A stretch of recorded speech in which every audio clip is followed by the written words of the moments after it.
Hi. Hello ಹೇಳಪ್ಪ. ಅಮ್ಮ, ಬೆಟ್ಟದ ನಲ್ಲಿಕಾಯಿ ಜ್ಯೂಸ್ ಮಾಡೋದು ಹೆಂಗೆ ಅಮ್ಮ? ಹೋ, ಬೆಟ್ಟದ ನಲ್ಲಿಕಾಯಿ ತಂದ್ಬಿಟ್ಟಿದ್ಯಾ? ಹ್ಞೂ. ಒಳ್ಳೇದಾಯ್ತು ಬಿಡು. ಏನಕ್ಕೆ ಇವಾಗ ತಂದಿರೋದು? ತಲೆ ಕೂದಲು ಭಾಳ ಉದುರ್ತಾ ಇತ್ತು, ಹಂಗಾಗಿ ತಗೊಂಬಂದೆ. ಹಾ, ಸರಿ ಸರಿ, ಒಂದ್ ನಿಮಿಷ ಇರಪ್ಪ, ಹೇಳ್ತೀನಿ. 2000 years later. ಫಸ್ಟು ಬೆಟ್ಟದ ನಲ್ಲಿಕಾಯಿ ಕ್ಲೀನಾಗಿ ತೊಳೆದು ಸಣ್ಣದಾಗಿ ಹೆಚ್ಚಿಟ್ಕೊ. ಜೊತೆ ಕರ್ಬೇವಿನ ಸೊಪ್ಪು, ಶುಂಠಿನೂ ತೊಳೆದಿಟ್ಕೊ. ಇದಾದ್ಮೇಲೆ ಸ್ವಲ್ಪ ಪಿಂಕ್ ಸಾಲ್ಟ್ ತಗೋ. ಪಿಂಕ್ ಸಾಲ್ಟ್ನ ಚೆನ್ನಾಗಿ ಜಜ್ಜಿಟ್ಕೋಬೇಕು, ಪುಡಿ ಮಾಡಿ. ಅದಾದ್ಮೇಲೆ ಸ್ವಲ್ಪ ನೀರು ಅದಕ್ಕೆ ರುಬ್ಕೊಳ್ಳೋದಕ್ಕೆ. ಇದಿಷ್ಟು ಜೋಡಿಸ್ಕೊಂಡಾದ್ಮೇಲೆ ಒಂದು ಮಿಕ್ಸಿ ಜಾರಿಗೆ ನೆಲ್ಲಿಕಾಯಿ ಹಾಕ್ಕೊಂಡ್ಯಾ?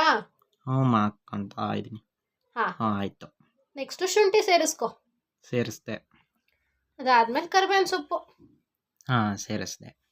ಜೊತೆಗೆ ಸ್ವಲ್ಪ ರುಚಿಗೆ ಎಷ್ಟು ಬೇಕೋ ಅಷ್ಟು ಸಾಲ್ಟ್ ಹಾಕೋ, ಪಿಂಕ್ ಸಾಲ್ಟ್ನ. ಸೇರಿಸ್ದೆ. ಇದಾದ್ಮೇಲೆ ರುಬ್ಕೊಳ್ಳೋದಕ್ಕೆ ನೀರು ಸೇರಿಸ್ಕೊ. ಹಾಕ್ಕೊಂಡೆ. ನೀರು ಸೇರಿಸಾದ್ಮೇಲೆ ಚಂದ ರುಬ್ಬಪ್ಪ. ಸರಿ. ರುಬ್ಕೊಂಡಾಯ್ತಮ್ಮ. ರುಬ್ಕೊಂಡಿದ್ದ ಪೇಸ್ಟ್ನ ಚೆನ್ನಾಗಿ ಸೋರಿಸ್ಕೊ. ಹಾಂ. ಚಂದ ಹಿಂಡಿ ಸೋರಿಸ್ಕೊ. ಅದನ್ನ ಜ್ಯೂಸ್ ಬರುತ್ತೆ. ರುಬ್ಬಿರೋದನ್ನ ಬಿಸಾಕದ ಈಗ? ದೇವ್ರು ನಿನ್ಗೆ ಒಳ್ಳೇದು ಮಾಡ್ತದ. ನಿನ್ ಜನ್ಮಕ್ಕೆ ಹೋಗೋ. ಬೇಡ ಬೇಡ, ಒಂದ್ ನಿಮಿಷ ಇರು. ಚಂದ ಹಿಂಡ್ಕೊಂಡೆ ಅದನ್ನ. ಹಿಂಡ್ಕೊಂಡೆ. ಮಿಕ್ಸಿ ಜಾರಿಗೆ ಮತ್ತೆ ಇದನ್ನ ಪೇಸ್ಟ್ ಹಾಕೊಂಡು ಇನ್ನೊಂದ್ ಸ್ವಲ್ಪ ನೀರ್ ಸೇರಿಸ್ಕೊಂಡು ಚೆನ್ನಾಗಿ ರುಬ್ಕೊಂಡು ಜ್ಯೂಸ್ ತಗೋ. ಸರಿ ಅಮ್ಮ. ಈ ಜ್ಯೂಸ್ನ ಒಂದ್ ಏರ್ ಟೈಟ್ ಕಂಟೈನರ್ ಹಾಕಿಟ್ಕೊ. ಡೈಲಿ ಬೆಳಗ್ಗೆ ಒಂದ್ ಗ್ಲಾಸ್ಗೆ ಈ ಜ್ಯೂಸ್ ಅರ್ಧ ಕಪ್ ಹಾಕೋ.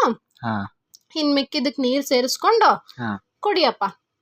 ಇದು ಕೂದಲು ಉದ್ರದ್ ಸ್ಟಾಪ್ ಆಗೋದ್ರ ಜೊತೆಗೆ ಕರ್ಬೇವಿನ ಸೊಪ್ಪು ಹಾಕಿರೋದ್ರಿಂದ ಹೇರ್ ಗ್ರೋತಿಗೂ ಹೆಲ್ಪ್ ಆಗುತ್ತೆ, ಫ್ಯಾಟ್ ಲಾಸಿಗೂ ಹೆಲ್ಪ್ ಆಗುತ್ತೆ. ಸರಿ ಅಮ್ಮ.